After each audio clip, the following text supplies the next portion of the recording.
my dear child, someone dear to you is not merely unwell. They are quietly, gradually, and dangerously deteriorating. However, what will truly shake you is not just the illness itself. It is their silence. They are concealing it, masking the symptoms, and pretending that everything is fine when it is far from it. The reality is that this silence could cost them their life. But why are they hiding it? What exactly are they enduring? And who is this person that is so close to you? The most painful truth is that they do not even wish to seek treatment. Not because they are unable, but because they have made a conscious choice not to. Now, it is time for you to hear the complete truth, the one this person has been too frightened to express aloud. So, let us begin. Yes, my child, it is indeed true. Someone close to you is deteriorating as their health declines dangerously and rapidly, day by day. Yet, it is not solely their failing health that concerns me. What is even more alarming is their silence, their ignorance, their refusal to speak up, not even to you. They are hiding it, pretending to be okay, smiling on the outside while crumbling on the inside. This, my child, adds layers to the danger. No one truly knows how severe the situation is, not even you. As I witness this unfold, I am genuinely fearful and deeply concerned because if their dangerously declining health is not addressed promptly, it could cost them their life. Yes, my child, that is how serious this matter is. The truth is, the situation is far worse than it appears. They do not even want to seek treatment. Not because they cannot, but because they have chosen not to. They have accepted the pain, surrendered to the suffering, and convinced themselves that there is no escape. But why, my child? Why are they doing this? What kind of pain are they concealing? What storm are they silently enduring? And most importantly, who is this person? They are not just anyone, they are very close to you. I have witnessed it all. The battle, the anxiety, the choices they've made without your knowledge. Now, I'm prepared to disclose the truth. But are you ready to listen? Are you equipped to confront what I am about to unveil? If your answer is affirmative, then grant me your next 8 minutes. Just 8 minutes of honesty. 8 minutes of profound clarity. Let's start, my dear, by revealing who this individual is and why they refuse to address their deteriorating health. I must take you back to the very start. Back to the night when everything truly commenced. Because just a few nights ago, this person, someone dear to you, was experiencing severe, extreme, unbearable physical agony. And the pain was not mild or fleeting. It was escalating, intensifying, seizing every breath they took. They couldn't find sleep, not even for a moment, as the pain was unyielding, loud, and terrifying. Hour after hour, they remained awake, silently enduring, with no solace, no relief, and no one to confide in, not even you. And when dawn finally broke, they didn't hesitate for a second. They hurried straight to undergo a complete medical examination and still kept it a secret, not telling you, not a soul. They bore this burden alone. They completed every test. Then they sat in the waiting area for hours, doing nothing, saying nothing, just waiting in solitude until their name was announced. And when the doctor began to read their findings, what they heard was astonishing. But what they did in that moment was even more astonishing because instead of panicking, instead of feeling fear, instead of breaking down in tears, they closed their eyes, inhaled deeply, and expressed gratitude to me. Yes, they thanked me for what was documented in that report. But why? Why would they express gratitude for something so heartbreaking? What was truly uncovered in those results? And most importantly, who is this person that is concealing everything from you? The answer, my dear, will rattle your very being. So, if you are prepared to confront the ultimate truth, then allow me just a few more moments because now I will disclose everything. Let's start, my dear. When the results finally arrived, the doctor met this individual's gaze, your individual, and uttered words that should have lifted a mountain off their chest. They said, "It's treatable. You are not out of time. We can help you." A lifeline had been thrown. A second chance was given. A pathway to recovery stood wide open. Yet, instead of feeling relief, urgency, or even a glimmer of hope, this person did something that astonished even the angels. They remained still, closed their eyes, and softly murmured under their breath, "Thank you, God." But, my dear, that thank you wasn't what you might assume. It wasn't for healing. It wasn't for the treatment plan. It wasn't even for more time. It was for something far more tragic. Because what they were truly grateful for was the time they now had to allow the illness to complete what it had begun. Yes, my dear, they didn't wish to be saved. They weren't seeking healing. They were preparing for surrender. And let me pose a serious question to you now. Have you ever witnessed someone smile at their own gradual destruction? Because I have. That's precisely what I observed that day. They smiled at the pain, at the future they refused to fight for, at the quiet conclusion they chose for themselves, and what followed next. What they decided after that. That, my dear, is what should concern you the most, because their silence is louder than ever. Their pain runs deeper than you realize, and their time is slipping away by the minute. I've seen it all unfold. But now you must witness it, too. Because this narrative isn't solely about them anymore. It's about you and the part you are meant to play.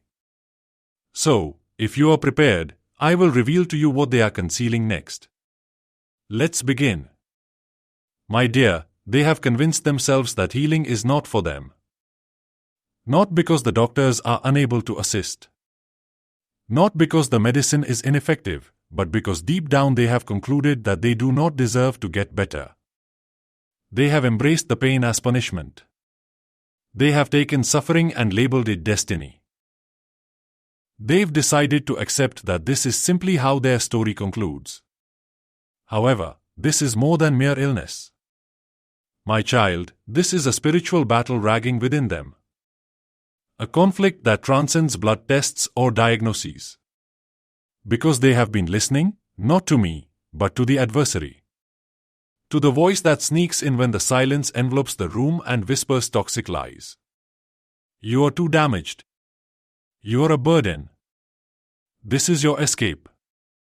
And perhaps that's what you deserve. But pay attention, my child. I did not create that falsehood. I created hope. I created healing. I created victory. As stated in Jeremiah 29:11, I know the plans I have for you, plans to provide you with a future and a hope. And in John 10:10, the thief comes only to steal, kill, and destroy. But I have come so that they may have life and have it more abundantly. Yet even now, this individual has mistaken their pain for my purpose. They believe their suffering is my will. They think their decline is a divine choice when, in truth, it is the enemy attempting to erase what I am still writing. They are convinced the end is imminent. But I haven't even completed the chapter. And now here's what you still fail to see. The identity of this person will not only astonish you. It will pierce directly into the core of your heart because they are not who you believe them to be.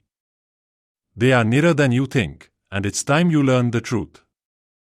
So lean in, my child, let's start. My child, this person I've been revealing to you, the one concealing their pain, the one on the verge of giving up. They are not a stranger, not a distant acquaintance, not someone from your past who has faded away. No, they are close. So very close. Their breath once soothed your storms. Their voice still resonates in your memories. Their laughter continues to echo in the corners of your heart. It's the one you cherish the most in this world. The one whose absence would break you. The one whose presence has always felt like home. Yes, my child. That person. And you already know who it is, don't you? You sensed it from the very start of this message. That weight in your chest? It wasn't fear, it was recognition. Before I even uttered their name, your heart had already acknowledged it. That subtle pull in your spirit was my way of affirming what you instinctively felt deep within. But pay close attention now. This is not the conclusion. They can still be rescued. Although they may have turned their back on hope, I have not abandoned them. And I know you haven't either. Your love continues to reach them, even in silence. Through the pain, even when they don't reply, you are still praying. This struggle, my dear child, is not finished. Not yet. Because love still envelopes them. And I am still in the fight. But I require someone to stand with me. Someone who believes that healing is still achievable. Someone who loves them enough to advocate for their future. That someone is you.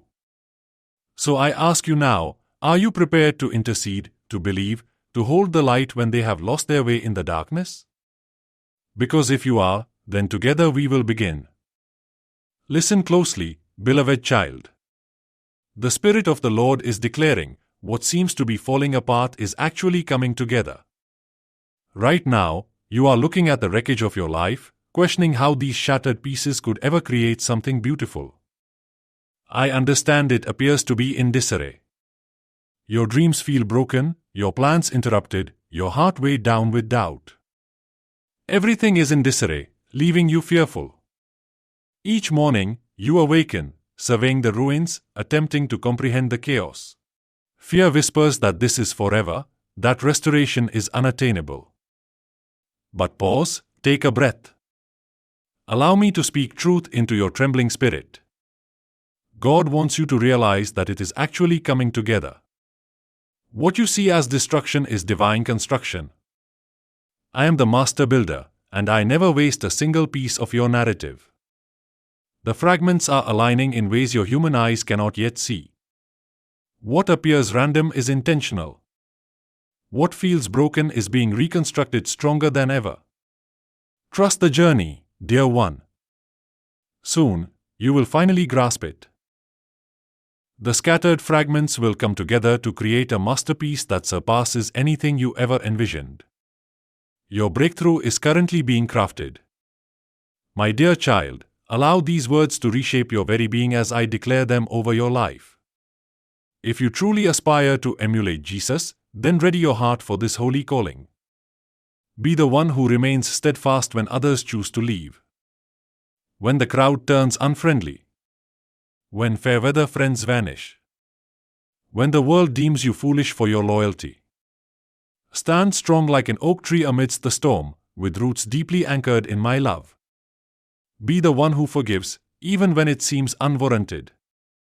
Yes, my child. Even when they don't seek forgiveness, even when they don't merit it, even when your flesh cries out for retribution, let mercy flow from your heart like an unending river. Be the one to extend grace when others are quick to throw stones, when fingers are pointed and judgments are whispered. You offer a hand of compassion. You recognize the wounded heart behind the flawed actions. Be the one to love even in the face of betrayal. This is where the divine intersects with the human. In that sacred space where love chooses to endure. When reason suggests you should walk away. When their words wound your heart. When they forsake you in your darkest moments. Love them still, for that is the essence of Jesus. And that is who you are becoming. Not flawless, but wholly loved. Not without sin, but enveloped in grace. This is your divine heritage, beloved. Embrace it, my precious child. Allow me to unveil this profound truth that will transform your perspective on every setback. God will utilize those who oppose you to propel you into your destiny.